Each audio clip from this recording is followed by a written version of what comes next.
Hello everyone, I'm Carl from Arduino, and today we're going to take a look at how we can analyze data in the Arduino Cloud, as well as exporting them along with its timestamps. Did you know that you can easily chart a variable's data over time, compare it to other variables, as well as exporting the data as a CSV file that can be used in other programs?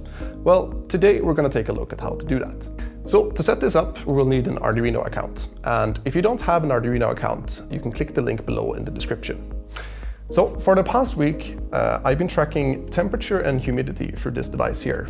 And now we're going to move over to the dashboard in the Arduino Cloud to see how it's been performing. So you can see the values for the temperature and humidity here, but let's make it easier to compare them with this advanced chart widget. I just select the variables that I want to display, and I choose to put them on the same vertical axis.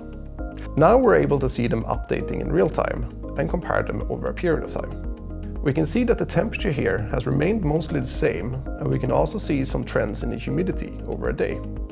That's pretty cool in itself, but I can also download the historical data from the platform. That means that you can get the variables data onto your computer and really you do whatever you want to with it. For example, you can import the data into a Google spreadsheet like this.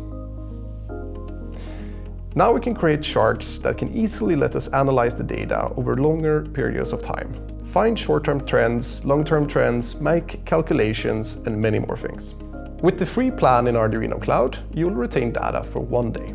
But if you upgrade to an entry plan, which costs $2 a month, you'll retain the data for 15 days. If you want to have the data for up to 3 months, you will need to update to a maker plan, which costs $6 a month. With any paid plan in the Arduino Cloud, you can also make use of the advanced chart widget, which allows you to compare several variables' data with each other in real time. Thanks for watching, and we're excited to see what you can build with the Arduino Cloud.